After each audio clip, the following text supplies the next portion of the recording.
Je m'interroge ce jour sur la question des soupçons de détournement de 70 milliards de francs CFA mis en place par le gouvernement camerounais pour la mise en place du réseau national de télécommunications d'urgence dans ce pays. Il est bon de savoir que le RNTU est une retombée de la visite du chef de l'État camerounais Paul Biya en Chine en 2011, soit 12 ans aujourd'hui. Le projet était articulé autour de 5 composants. La première, réseau de radiocommunication à ressources partagées qui permettra aux équipes du gouvernement de gérer les urgences de manière confidentielle et sécurisée sans avoir besoin de passer par un réseau public. 2. Deuxième composante, c'est le système de communication d'urgence qui vise à assurer la prise en charge des appels de détresse provenant de n'importe quel abonné détenteur d'un terminal mobile avec ou sans puce. Troisième composante, quant à elle, c'est le système de vidéosurveillance qui permet d'assurer la protection des biens et des personnes en véhiculant, enregistrant et en exploitant les images prises par un ensemble de caméras, ce qui nous a permis de pouvoir mettre la main sur tous ceux qui avaient filé Martin Azou. La quatrième composante est un système de visioconférence. La dernière composante est le système e-police, qui est une plateforme technologique centralisée de gestion des opérations de sécurité dans certaines villes du pays.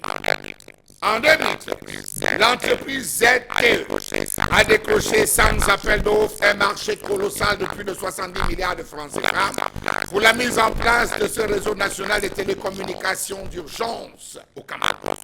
En construction pour une durée initiale de 24 mois à compter du mois de janvier 2017, juste après la signature du contrat de 109,1 milliards de francs CFA entre l'État du Cameroun et l'équipementier de télécom chinois ZTE, le réseau national de télécommunications d'urgence n'est toujours pas livré en cette fin d'année 2023, sinon, dit-on là-bas, partiellement. Qu'est-ce qui s'est passé? Comment est-ce que cela a été géré? 3 points d'interrogation, 4 points de suspension. Alors, comment comprendre qu'après avoir consommé plus de 95% du réseau, le réseau ne soit pas encore bien stabilisé, le processus d'attribution bien qui a été fait, disons-le à la va-vite, interroge jusqu'à la présidence de la République. Comment cette entreprise a-t-elle pu convaincre le ministre des Postes d'adopter la 2G, technologie déjà obsolète à l'époque 2013. Dans un procès verbal officiel dont on a pu avoir accès, il est bon de préciser que la partie camerounaise exigeait la 3G en priorité et la 4G à titre expérimental. 10 ans plus tard, personne n'est en mesure de confirmer si on est en 2G, 3G ou 4G à titre expérimental dans ce projet. Savez-vous que d'après des statistiques, seulement 64% des installations ont été réalisées à ce jour avec plus de 900 réserves remettant en cause la sécurité du réseau. Savez-vous que dans un rapport de suivi des levées de réserves daté de décembre 2021 élaboré par le consortium Recital Matrix Telecom qui assurait la mission de contrôle des travaux, plusieurs centaines de réserves émises n'avaient toujours pas été prises en compte par ZTE sur les sites de Yaoundé. Voilà, Bétoua, Gaoundéré, Maroua, Darwa, Ebolova, Vomaka, Bafoussam, Bamenda et Kribi.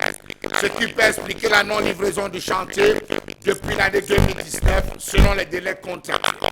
Comment comprendre le silence du gouvernement face au retard criant observé dans l'exécution des travaux en vue de la réalisation du projet qui a fait couler beaucoup d'argent? Les éléments d'infrastructure sont mis à disposition, mais apparemment trop de points d'interrogation.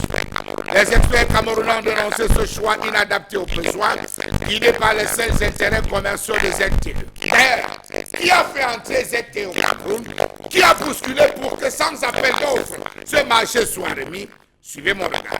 Comment comprendre que dans le cadre de l'exécution de ce projet, la société chinoise, depuis les interpellations gouvernementales, n'a daigné réagir, même pas un communiqué, même pas une lettre. S'il n'y a pas de complicité dans cette affaire, suivez mon regard. En 2016, les ministres des Postes estimaient que le coût des data centers du projet avait été surévalué de 1,8 milliard de francs CFA par la dite entreprise. Des lettres ont été faites. Des menaces ont été adressées. Aucun redressement pour une surévaluation de 1,8 milliard n'aura lieu. Car dans ce pays, le chien aboie, la caravane passe. 12 ans après, ZTE n'a exécuté que 64% des travaux. Tout se porte bien. L'entreprise a empoché 95% de la somme totale. Alors qu'on réclame la finition des travaux, l'entreprise, elle réclame qu'on finisse son argent. Dans cette affaire. Qui était derrière ZTE? Mettons en 2, G3, ou 4G, à titre expérimental. Pourquoi on n'est qu'à 64% de livraison? Comment l'entreprise a-t-elle fait pour avoir 95% du budget de cette affaire? Dans tous les cas, à cet instant à Yaoundé, on boit du pétrus.